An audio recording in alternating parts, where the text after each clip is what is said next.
All right, so I wanted to change things up and not do the intro in my room like I always do, but I'm instantly regretting that decision. It is hot in this car. Cars are passing by judging me like, why is this girl in her car talking to herself with a microphone? And so I'm going to hurry up and finish this so I can get back in the house. Hello, everyone. Welcome back to the Friday Night Lineup, a show about two friends reminiscing on TV shows and movies from our childhood and teenage years that would typically air on a Friday night. And in today's episode, we dove into the Pixar classic from 2001, Monsters, Inc. Now, we learned our lesson from Xenon. We don't go too much into the plot of Monsters, Inc. So if you haven't watched it before or you haven't watched it in a very long time, I highly suggest you go on Disney Plus right now and rewatch it before you watch this episode. So we basically talked about our overall thoughts of Monsters, Inc., what we thought about it when we were kids and what we think of it now, and just overall our favorite parts about the movie. And of course, at the end, we close things out with a quiz to see how much we actually remember from Monsters, Inc. And you'd be surprised how much we questioned our decisions, even though we watched the movie about an hour prior to filming. We hope you enjoy the episode. And with that, put that thing back where it came from. More so help me, bum, bum, bum. So help me, and cut. Overexposed. Oh my gosh, too much light. Just roll the intro. I'm done.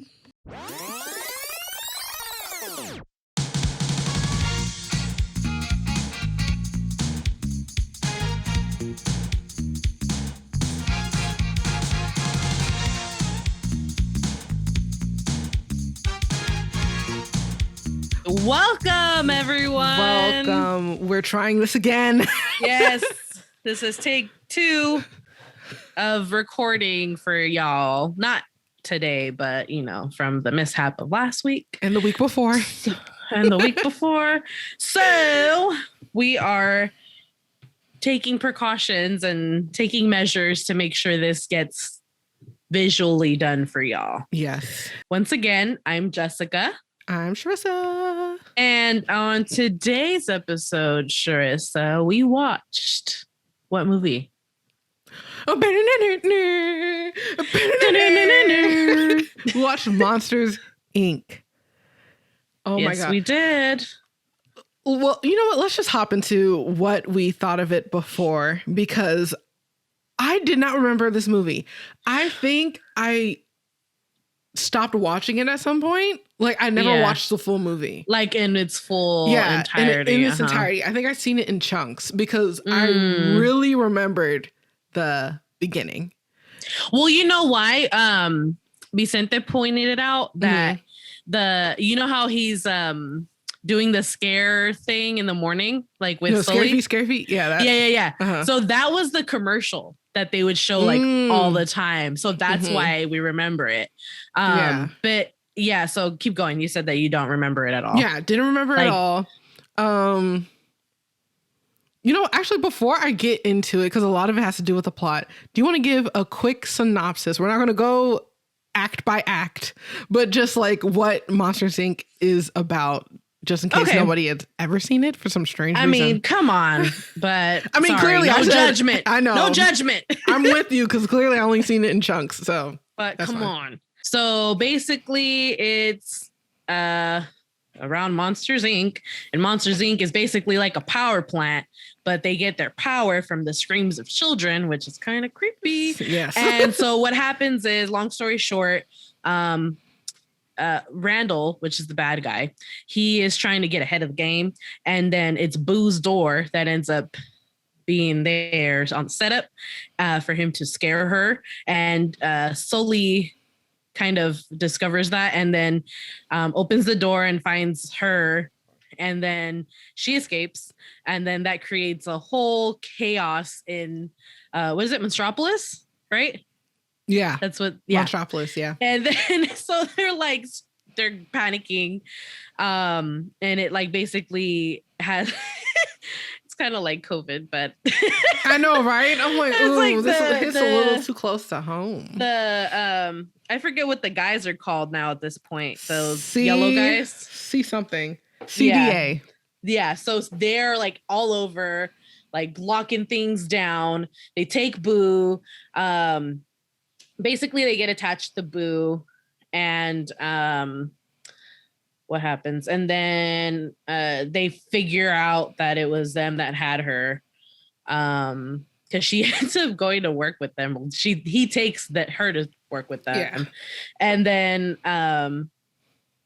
turns out is he like the president? She's like I guess the CEO. Yeah, he's the CEO.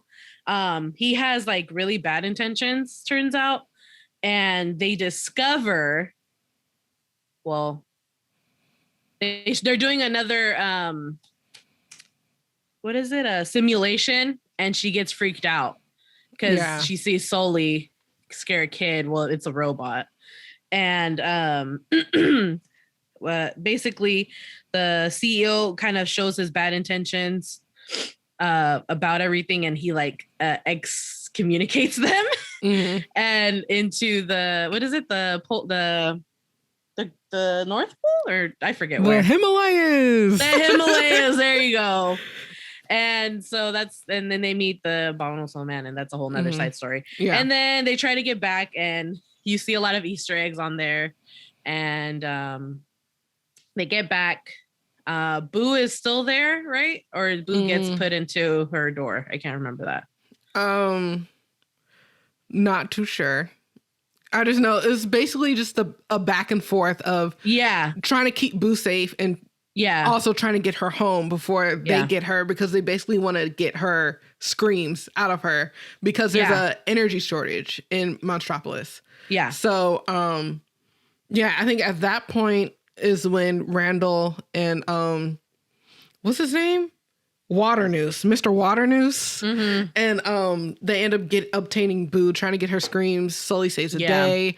And then the door scene and so basically but when you're talking about the simulation that like exposed his true intentions of what he was going to do. And then so the CDA takes Mr. Waternoose away, and then they give Boo back to her room, but they had to shred the door. Yeah, which was so sad. Yes. And so they were like, you have 10 minutes. And I'm like, oh. And then it's a cute scene. And then basically, what happens after that? They close everything down. They have the not cliffhanger. Yeah, it's like a cliffhanger ending, but I want to come back to that. So we'll close everything out once when we get through our notes, because that ending is just, the ending. But so in a nutshell, that's Monsters, Inc. And so actually, I don't remember it past them getting exiled. I didn't remember that plot twist. Really? This movie is riddled with plot twists. Like, I did not know that Mr. Waternoose turned on them, because I don't remember him getting arrested. I don't remember any of that. I just knew it got resolved, but I didn't know why or how. And so when they get exiled to the Himalayas, and I'm like, I knew a lot of people said, welcome to the Himalayas. I didn't know where that was from. And then like, I didn't. And then I thought it was like a Pixar short. I didn't think it was like, even in not Downtown Disney California Adventure here in Anaheim, they have like it's Adorable Snowman, right? They changed the name. Yeah. Adorable Snowman, frozen dessert. I know, right? It's like a frozen dessert stand. So it has like the lemon. It's not pea. Yeah, it's lemon, guys. Don't worry. But yeah, it's like lemon soft serves and stuff like that. And I was like, oh, it's probably like a Pixar short. I don't know. I'm like, this is Monsters, Inc. So yeah, I didn't know that. Forgot how it ended. So I think I like the ending. It's so funny to me. Yeah. But I think my memory cut off with Boo was with that class of kids. Oh, wow. Mike Wazowski. I think that's where the whole door scene. I think I remember that. Mike Wazowski. I know Boo got so popular. Yeah. But maybe the door scene, I remember that when they were trying to get back to her door, but they were beating Randall. So you just like ignored the whole climax of the movie. And then you just went to the doors. I mean, the doors is pretty memorable, and I feel like the doors was also in the clip, like as the preview, maybe. Yeah. Because I feel like they showed that a lot, especially like on Disney when they would air it. I feel like that was one of the scenes that would show a lot. Yeah. But for me, like asking me if it held up, like yes, but I've seen it like countless times after the fact I saw it the first time because of my nephews. Like my younger nephew, Alex, loved it. He loved Monsters Inc. as a kid, like a little baby kid, like 3.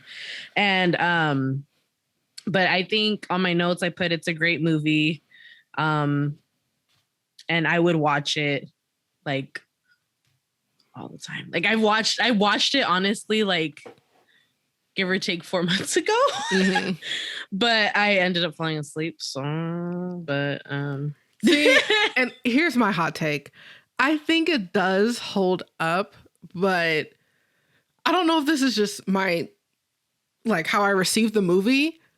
Like how I was explaining before, I watched it in parts for this.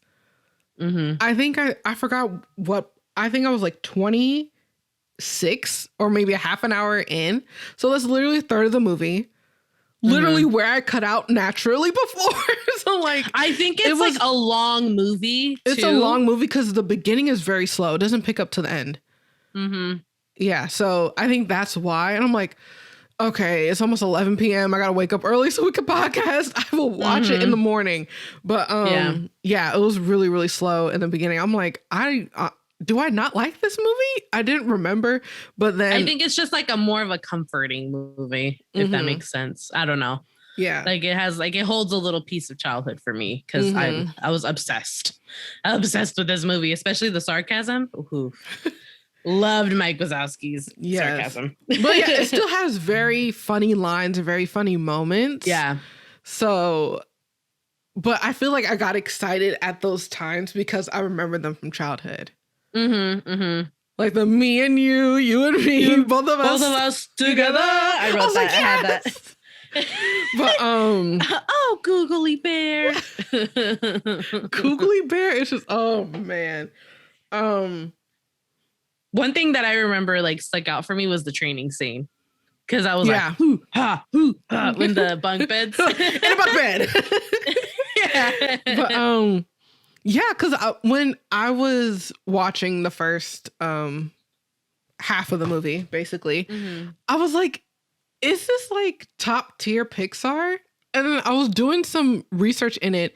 It literally lies in the middle in both how much it ranked in the box office and how much it ranked on like some official ranking system. It was like 11th and 12th place.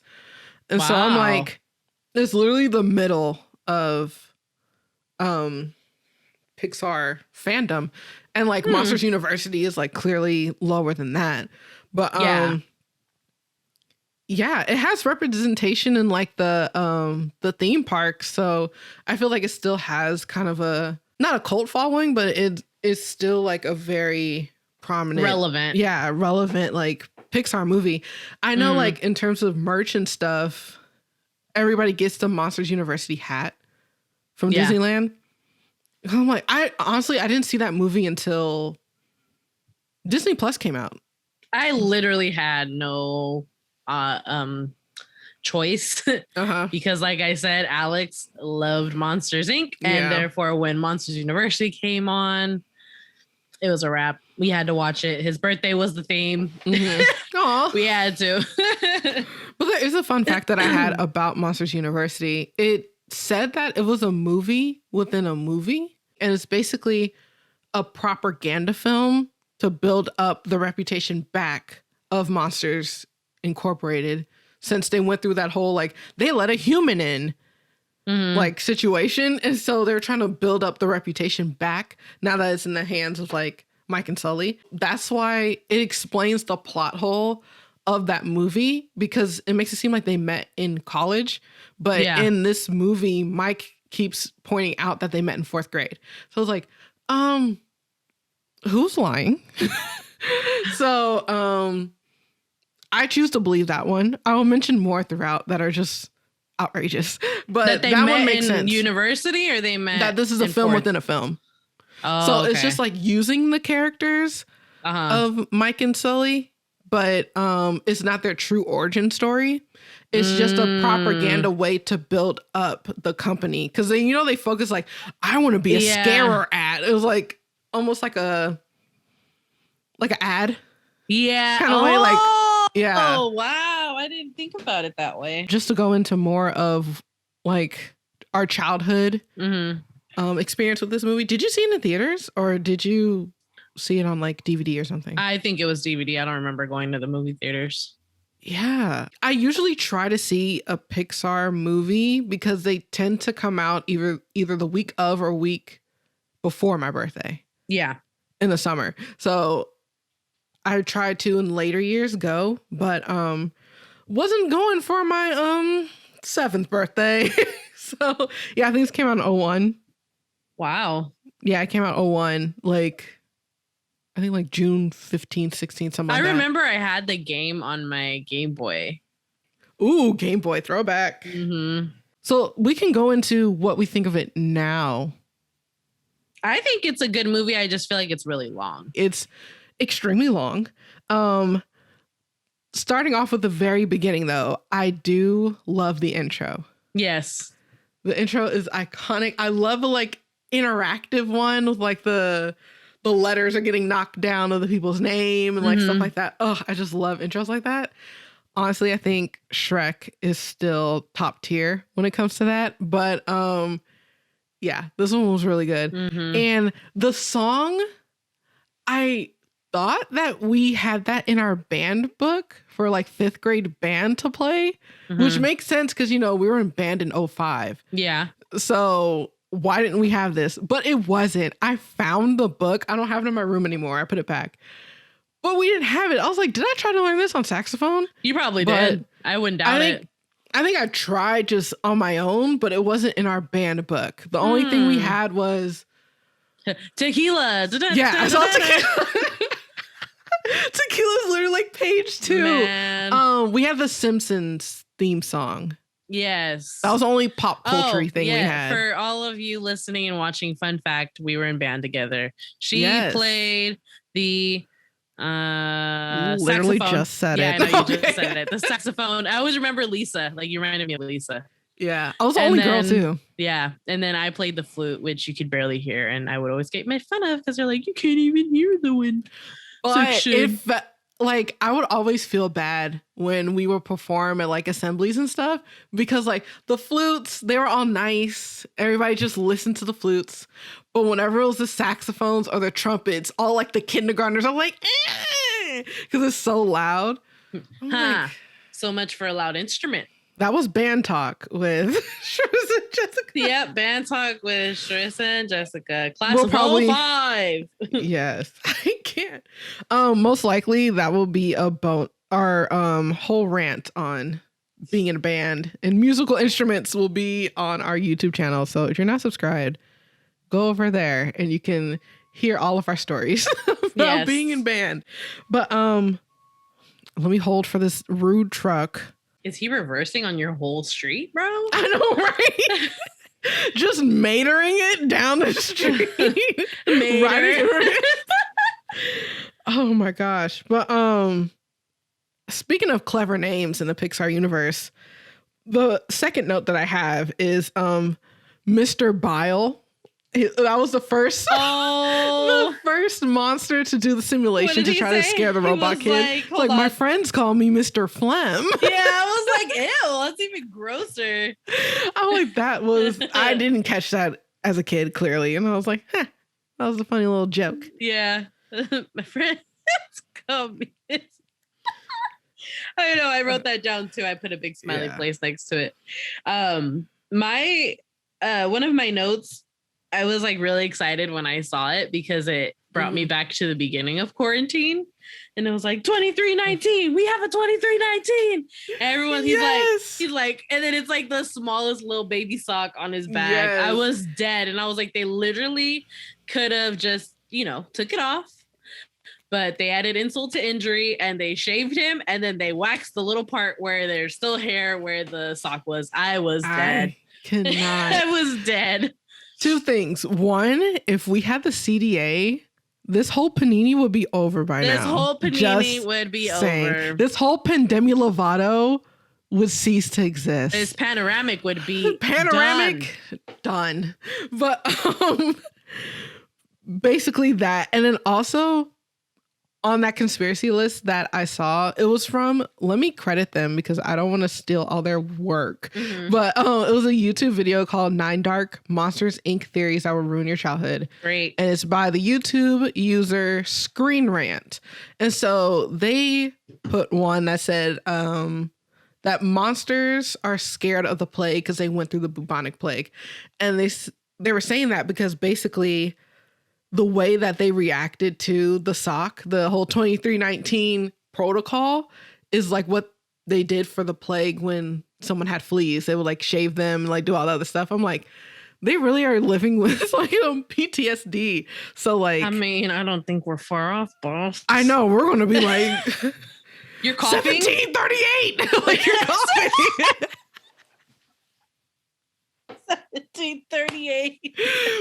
Betty Whop if they cough, oh my gosh, get the droplets. 2019. We got 2019. Oh man. Oh my goodness. You're too much. And this is at the point when I was starting to like question everything because I'm like, okay, why is it only kids screams that work? That's what. Why can't they just scream?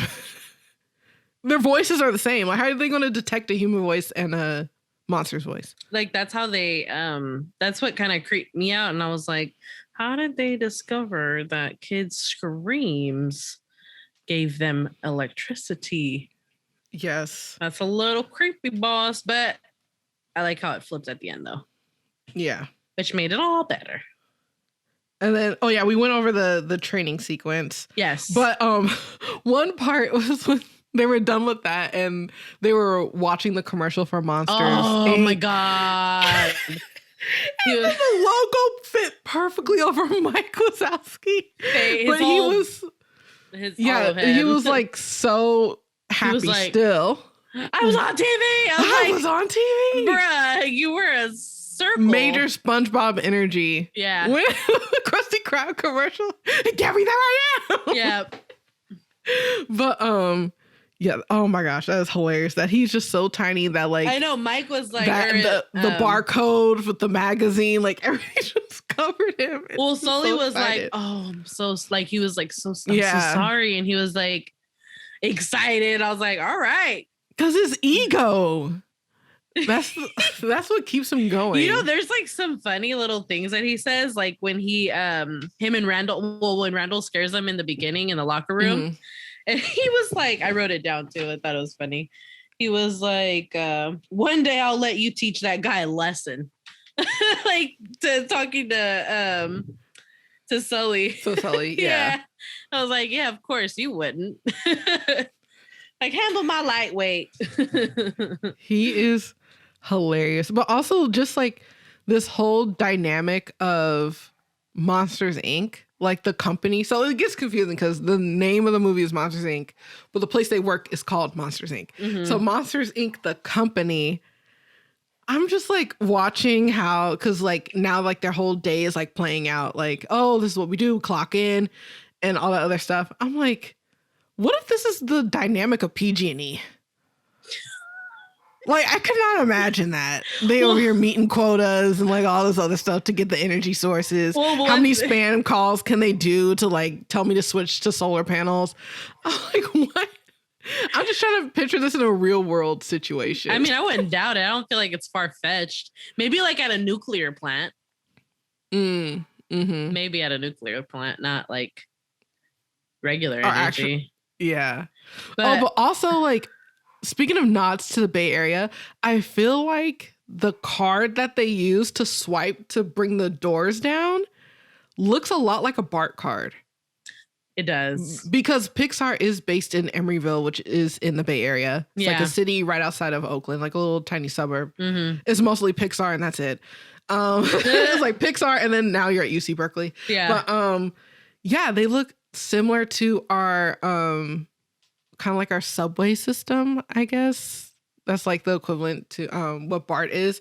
It has like that blue stripe down the middle and it has like the M instead of the B for Bart. I'm like, I wonder if they're trying to do that. Never, like, I was trying to look for it. I didn't see anything like in Easter eggs. They're just mostly like, oh, Jesse's there and Finding Nemo's in Boo's room. Like, it was toys and stuff. Yeah, a lot of her I was going to say that too, that there was the Pizza Planet truck when they were trying to get back home. And then there was the trailer park, right? Yeah. And then there was the Toy Story ball and Nemo in Boo's room. And I was like, oh, okay. And it was a Jessie doll too.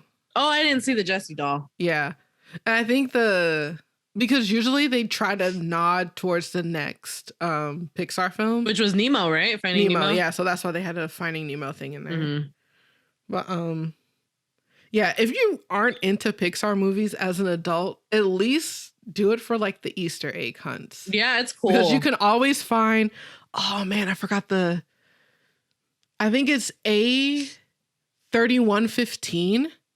It's like the classroom number. Classroom where they all learn their animation stuff. Yeah, the animators. So like they always have that number in and they always have the Pizza Planet truck in there. So like it's fun to look for those things. Well, because that was like their first movie, right? Was Toy Story? Toy Story, yeah. Yeah. And it's a way to try to connect them together. And just the Pixar theory. They're saying all the movies are connected. There's all a Pizza Planet truck. And so just that whole thing makes no sense. But one thing that kind of makes sense to me from that list from before, the conspiracy list, they had two things. They kind of don't make sense put together, but separately they can make sense on their own, is who Boo is outside of Monsters, Inc. So they have like... The one theory I was looking for that sparked this whole list of conspiracies was that Boo is the witch in Brave. Because there's a Sully carving and like all this other stuff. And like she time traveled and got stuck. I'm like, okay, that's cute. But I like this one better, that Boo is actually Violet from The Incredibles. Yes. That makes more sense to me. Yeah. Because Boo throughout this movie, she's like appearing and disappearing. Like in the bathroom stalls and like when Sully first discovered her. And so she kind of has magical powers, but we don't really know. And then they're like, no, that's not true because her name's Mary. Well, the Incredibles went into the witness protection program and changed their names. They're the same. They even kind of look the same. Case closed. That's it. Case closed. We're done. Well, see you next week. All right, bye. No, but yeah, I like that theory more because I feel like with the Pixar theory, they really try to force a connection with everything, every single one. I'm like, okay, it's nice, but when it's a reach, it's not as fun anymore. Yeah, I agree. But overall, I mean, I think the movie's still good. I just feel like it could be shortened. I feel like there's some things that could be like taken out. Not like it's not important, but we're just rewriting Monsters, Inc. Literally, because live on the podcast. Like it was so long. I felt like it was like dragging a little bit for me. Like especially like after basically like where you said like the Himalayas part. The pacing was so off. Yeah. Because it was like a slow beginning and then it picked up once when they discovered Boo. But then the whole time of like, what do we do with her? That whole what do we do with her part was very long. Yeah. And then like, then you think the movie's going to be over. Like, oh, we're going to get her back home. Oh, now this whole side plot of Randall trying to take over the company and like all this other stuff. I'm like, I was like, y'all. But shorten these like side stories and then we could have probably got it quicker. But let's get into the ending. The ending. Yes. Let get into it. I was gonna say get into it. I was just because like I thought it just ended where so they discover throughout the movie before we get to the ending that whenever Boo laughs, there's like a big power surge and like, whoa, what was that?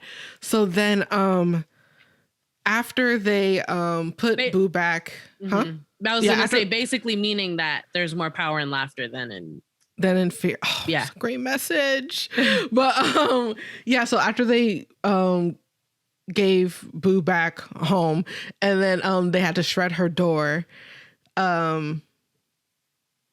Mike and Sully are talking, and then because Sully's sad because he got attached to Boo, and then Mike said a line along the lines of something about laughter, and he's like, wait. And so they figured out how to stay the energy crisis and started harvesting laughter of children instead of their screams. And then so now like people are juggling and balancing plates and like doing all this other stuff. Mike Wazowski doing his comedy is like iconic. Yes. He had the stool in the mic. Yes. Oh my gosh. And then like now he's able to work and not just be the assistant that summons doors. Yeah. Which I really liked. I liked the development there. But I thought it ended there. I was like, laughter at children. I didn't know Mike Wazowski was putting back the pieces of the door, and he gave one to Sully to like remember because like he picked up one of the pieces, but it took him like months to put this door back together. And then so he was like, Michael was like, it only works if you have the final piece. And so Sully puts the piece in, opens the door. He's like, Boo. And then you hear Kitty. And I'm like, and then he just smiles. And I'm like, that's it. And they start singing at the end. Yeah. I'm like, what? So I'm like, I did not remember that at all. Mm-hmm. And that's a fantastic ending. Because like, you don't know how much time has passed. Yeah. So like, Boo could be like 8 years old or like probably like a kid, but not like, a baby. Like she had to be like at least 4. Yeah, because like even I was watching with the captions on, they're like baby talk. Yeah. Like they didn't want to like giving her. I was like, she really wasn't saying full sentences. I thought she just talked. The only thing she was saying, Mike Wazowski. That Boo and Kitty. Like she only had like a couple words. Boo, so adorable. So cute. The way she was singing in the bathroom. Oh my God. I put a note there. I was like, oh. The way she snuggled into Sully's bed. She's like this tiny. She's all snuggling in the bed. Boo's iconic. I think she needs more recognition. Yeah. Even though she's a meme.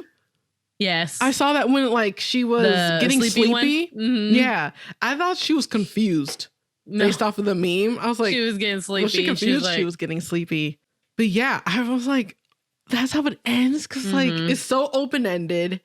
That was a good place to end it because they didn't, even though they made a sequel, it was totally unrelated to the first one. First one, yep. Besides the fact that they eventually work at Monsters, Inc. Yeah. It was more of a prequel. Yeah. So yeah, I'm like, leave it there. Don't touch it. Yeah. I like that. No, what I really loved was the bloopers. I enjoyed those thoroughly. Wait, I didn't watch the credits all the way through. There's bloopers? Yes. Well, okay. I finished at what? 12:30. I'm like, I have to get on the Zoom. So like, I'm like, oh, we're at the credits. All right, done. Yeah, there's bloopers. It's like it's that scene where they're walking in, like at the beginning when they're ready to scare. Mm-hmm. And they fall and they... Oh, so it's like Bug's Life. Yeah. I think they did that for all the films. They just stopped. Yeah. Because Toy Story had it. Toy Story 1. Yeah, Toy Story 2 had it too. They all did. They all did? I feel like they all did. Except for... I know 3 didn't. 3 didn't and 4 I don't think did. 3, they're like... Go home crying. Yeah. You're done here. But 2 did for sure. I remember that because I remember the music. And then I don't think The Incredibles did. Mm-mm. And I don't think Finding Nemo did. No. Mm-mm. But I know that that one did have. I think it was too much work. So they stopped. Yeah. Because they literally have to draw bloopers. It's not like they were real actors. Yeah, but that's what was the funny part. Yeah. I love those. But yeah, I'm about to rewatch that. What? Yeah. And then I have another note about Roz. Oh my God. Iconic queen. So Roz is like, she has a plot twist too, because she's like the receptionist. She was undercover. She's number 1 of the CDA. Mm-hmm. And so that she was the one that told them that they have to shred Boo's door and all that. Mm-hmm. But yeah. What would you rate the movie? At first I gave it like a pretty mediocre rating. I gave it a what was it? I think I gave it a 6.5. Mm-hmm. And then I was like, the ending, the last 20 minutes alone, I was like, you're getting a bump up. So Yeah. I gave it 7.5 Mike Wazowskis. So I rated the movie, I think just because it has like attachment to my little nephew when he was little, and then also when I was a kid, I really liked the movie. I gave it 10 out of 10 googly bears. Googly bear. Yeah, so we still have a quiz. And so we're going to get to that. So I'm getting into it. I'm going on my phone, actually. Okay. But like, back in the day when because Monsters, Inc. is very much a movie you would watch at the end of the school year in school. Like, let's wheel out the VHS. Wheel out the TV and put in Monsters, Inc. So we're going to take a old school, were we paying attention to the movie type quiz and see if, we pass. If we were really paying attention. The first question is, the CEO of Monsters, Inc. is Henry J. Waternoose III. What? Fungustus? Fearmonger? Fearmonger? Harry Hausen the third? Sure, yeah. Oh, and Waxford Wormsworth. Should we have this be a competition to see who's paying more attention? I mean, yeah. Okay. But I'm pretty sure I know who it is. I mean, yeah, only one's right, but... Yeah. Okay. All right, read the next one. The Monsters, Inc. company motto is, scaring is caring. We scare because we care. Screams to power your life. The Monstrous Energy Company. You have got to be kidding me. Is this common knowledge? No, you look shocked. I do. Scaring is caring. I got it right. Oh my gosh. What? I'm probably going to get it wrong. Oh, wait. Will it say if you get it wrong? Yeah. Okay. Which one did you pick, though, since we picked it now? Or do you want to wait till the end? Yeah. Okay. I know, just in case you're playing along, we're not going to cheat.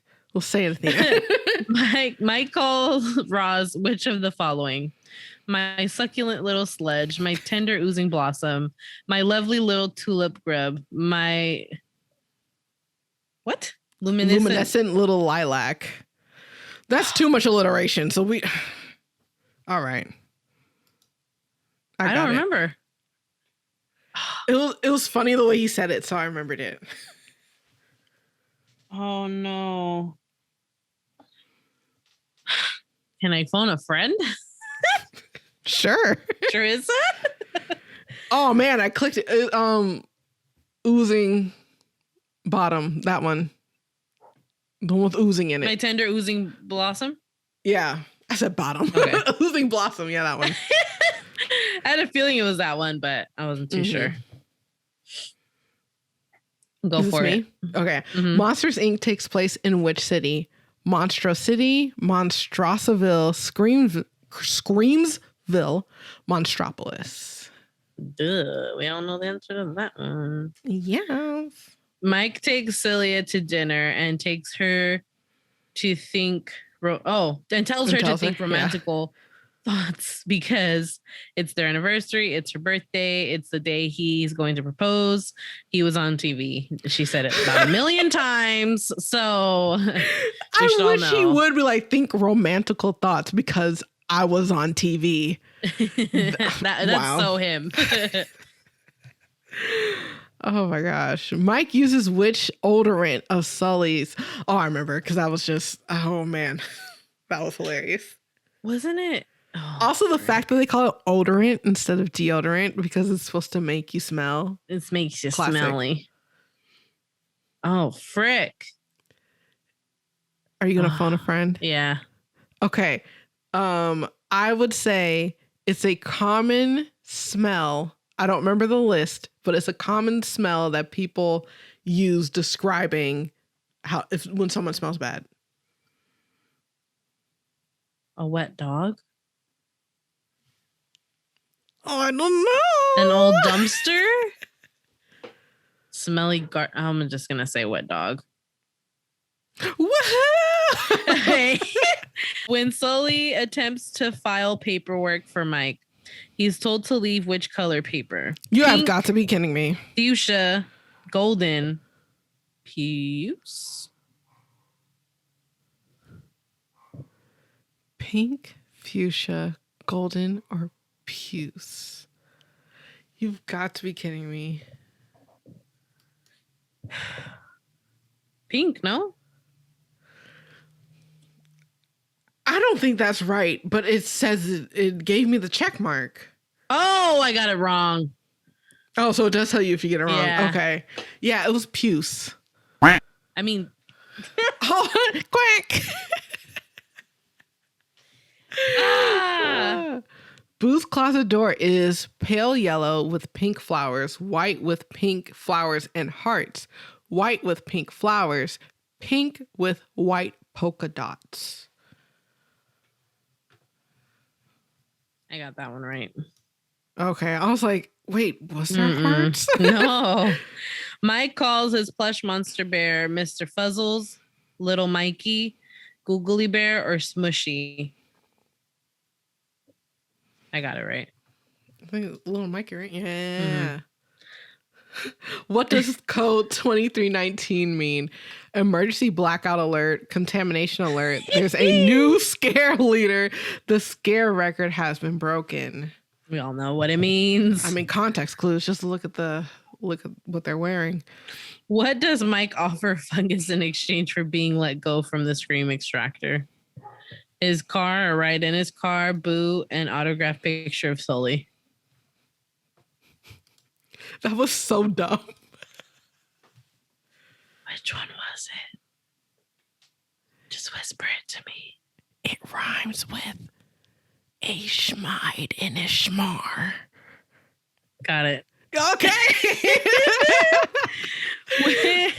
Which statement is not... Wait, did I just read it again? I don't remember. Okay. Which statement is not true? Mike wears a contact lens. A contact lens. I know, I'm just laughing because I remember the scene where he was like, what did he say? Something about his eye, but he just made it like, he just said it like not plural, like the other one. It was funny. Anyways, Randall can become invisible. Sully wears oven mitts to keep warm in the Himalayas. Boo calls Sully Kitty. Oh. I thought he did wear a contact lens. Doesn't he?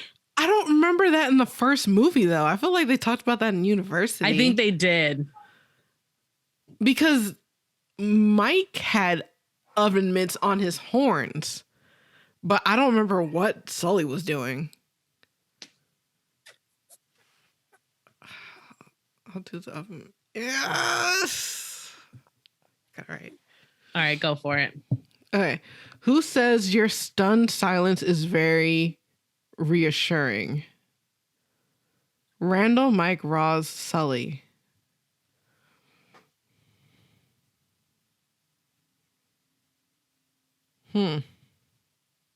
Sounds like something Mike would say. I'm like, I'm going back between Mike and Roz. Because they're both hella sarcastic. Yeah, because like that sentence sounds dry. So that's what I'm thinking, Roz.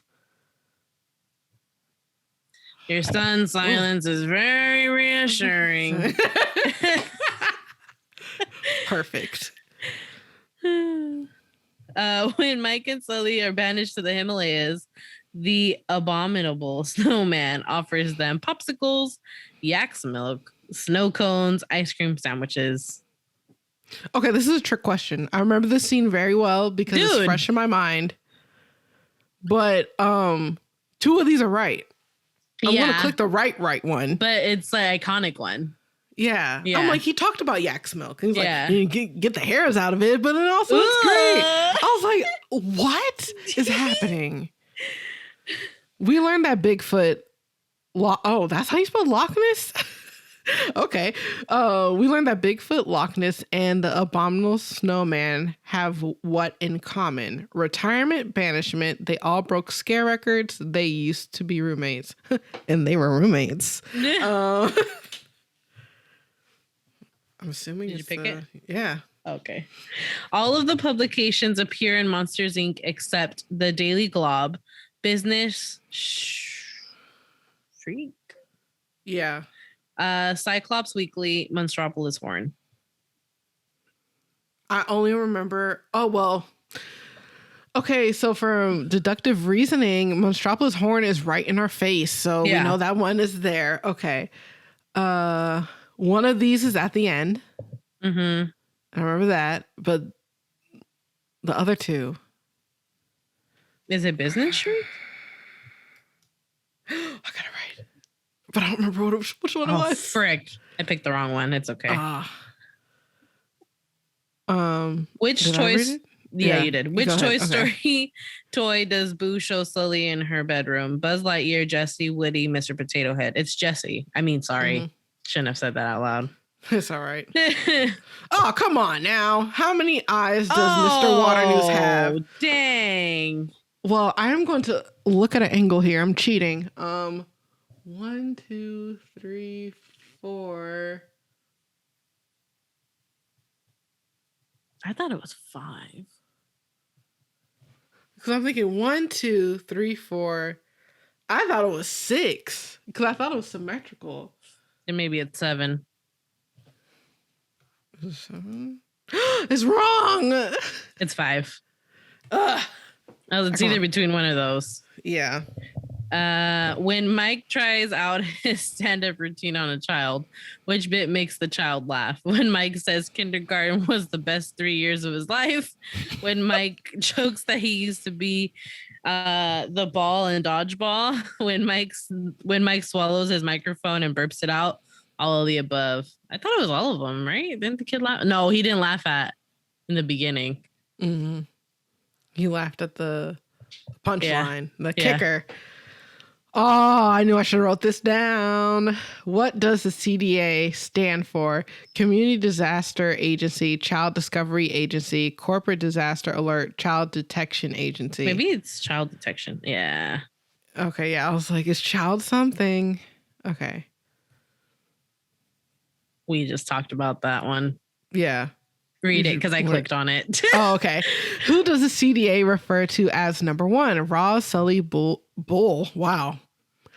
Roz, Sully, Boo, Mr. Waternoose. It was wrong. Mm-hmm. Okay. Who says you and I are a team? Nothing is more important than our friendship. Ooh. It seems sentimental. So you would think Sully. But it seems conniving. Because, like, even look at Mike in that stance. He looks like he's trying to convince him of something. Mm-hmm. Whatever. Who'd you pick? I got it right. Okay, Mike. I got it right. All of the... Oh, go ahead. Or did I read it? Did you I don't know. I don't remember this. What the heck? I'm so into this quiz. Yeah, I know. And trying to get it right. I don't remember who reads what. All of these actors voice a character in Monsters, Inc. except Steve Martin, Billy Crystal, John Goodman, Steve Buscemi. I know Steve. Isn't Steve Buscemi Mike? Sure. I don't think Steve Martin is in this. Yeah, I was right. Oh, it's Steve Martin? Yeah. I'm going to use my phone a friend for the last question. Because I knew John Goodman Sully, right? Yeah. Okay. You got 22 out of 23 correct. Terrific. I got 21 out of 23. Terrific. Wow. Can't read. Terrific. Terrific. We're oozing with excitement that you know Monsters, Inc. so well. It's positively hair-raising how close you are to a perfect score. So try again to score 100. No. No. Well, I thought we were going to be able to see the answers at the end. We aren't. So if you this just encourages you to take it along with us so you can see if you got it right or not. Mm-hmm. The link is in the description below on YouTube. If you are on a podcast platform, sorry. I can try to put it in the show notes, but I don't know how those work, really. Yeah. We'll figure it out so you can have fun with Play us. along. Yes, but that is it for today. We are actually about to close out our first season of the Friday Night Lineup. We were only going to do 10 episodes originally. We're going to take May off to just plan, get our lives together, stuff like that. We are closing out the season with our favorite movie, I feel. Yeah. Well, I don't know if it's my favorite movie. We are closing out episode 10 with Rugrats in Paris, the movie. Yes. But on that note, yes, that's it. We will see y'all next week. See you next week. Bye. Bye. Thank you so much for listening to this week's episode of the Friday Night Lineup. Subscribe to our YouTube channel, The Friday Night Lineup, for the video version of this podcast. And also follow us on Instagram and Twitter at TFNL_pod for more updates, as well as give us suggestions on what we should watch next. See you next week. Bye.